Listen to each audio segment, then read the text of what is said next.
বিএনপির চেয়ারপারসন দেশনেত্রী বেগম খালেদা জিয়ার সুস্থতা কামনায় দেশের কোটি কোটি মানুষ দোয়া করছেন। উল্লেখ করে দ্রুত আরোগ্য লাভ করে তিনি জনগণের মাঝে ফিরে আসবেন বলে আশা করেন বিএনপির কেন্দ্রীয় নির্বাহী কমিটির স্বেচ্ছাসেবক বিষয়ক সম্পাদক মীর শরফত আলী সপু।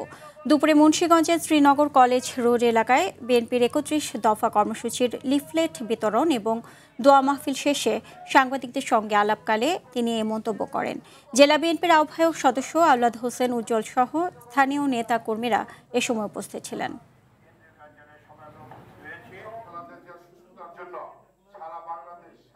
দশজন যাকে ভালো বলে আল্লাহ তাকে ভালো বলে, সেই জন্য কোটি কোটি লোক ওনার জন্য দোয়া করছে।